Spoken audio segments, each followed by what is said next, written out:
আজ থেকে ঠিক 1 বছর আগে কি হয়েছিল মনে আছে? ঢাকার রাজপথে চলেছিল তাণ্ডব।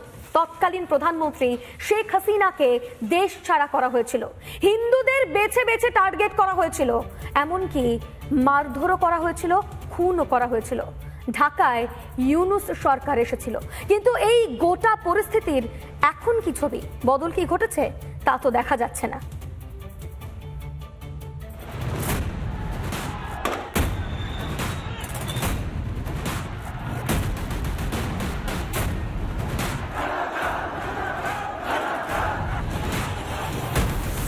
ভোটে জিতে প্রধানমন্ত্রী, কয়েক মাস পরে দেশ ছাড়া, ফের ভারতের আশ্রয়ে শেখ হাসিনা।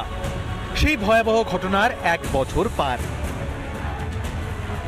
2024 সালের অগস্ট, কয়েক মাস আগে পঞ্চমবারের জন্য প্রধানমন্ত্রীর চেয়ারে বসেছেন শেখ হাসিনা। এরই মাঝে বাংলাদেশ উত্তাল, ছাত্র আন্দোলনের নামে নোংরামি।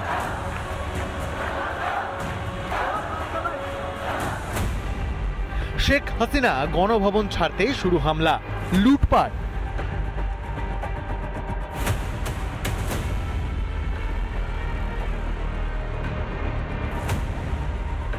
এমনই পরিস্থিতি যে গণভবন থেকে শাড়ি, অন্তর্বাসও নিয়ে যায় অনেকে।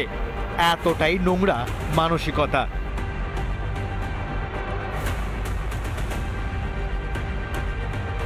এরপর সারা বাংলাদেশ জুড়ে শুরু হয় হিন্দু নিধন।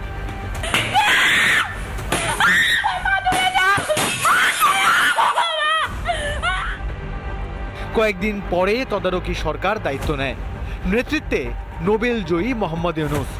তার জামানায় পদ্মাপাড়ে মৌলবাদ মাথাচাড়া দেয়, শুরু হয় হিন্দুদের ওপর হামলা।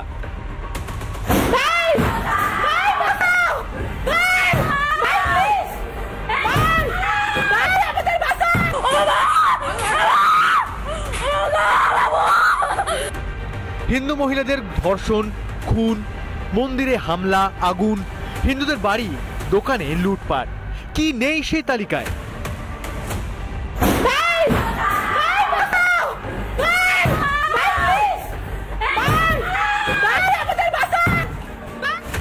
এখানেই শেষ নয়, হিন্দু বিদ্বেষী মৌলবাদীদের জেল থেকে ছেড়ে দেন শান্তিতে নোবেল জয়ী মোহাম্মদ ইউনূস।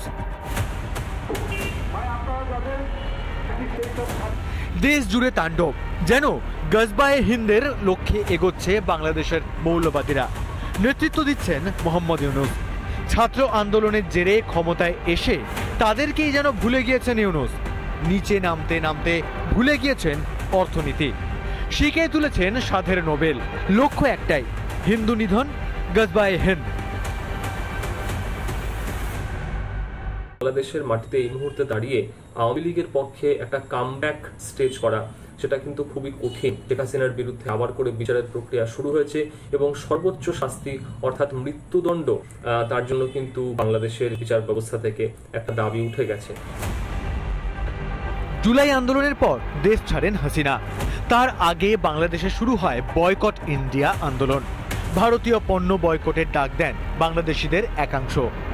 বাংলাদেশের আগে এই পথ নিয়েছিলেন মলদ্বীপের নেতা মইজু। তিনি রাজনৈতিক ফায়দা পেলেও ডুবে যায় মালদ্বীপের অর্থনীতি। শেষমেশ প্রধানমন্ত্রী মোদির দ্বারস্থ হন মলদ্বীপের প্রেসিডেন্ট। ভারত ছাড়া দেশ অচল, হারে হারে টের পেয়েছে বাংলাদেশও। ভারত রপ্তানিতে রাশ টানতে মাথায় হাত পড়ে ইউনূসের। ভারতের দয়ায় বাঁচা দেশকে আধপেটা খেয়ে ভিক্ষার থালা হাতে বসে পড়তে হয়। যে পাকিস্তানের আশায় ভারত দখলের স্বপ্ন দেখেছিল বেয়াদব ইউনূস, সেই পাকিস্তানের পরিণতিতেই আজ কুঁকড়ে গেছে বাংলাদেশ। কি আর করা যাবে, বারবার তো আর ক্ষমা করবে না ভারত।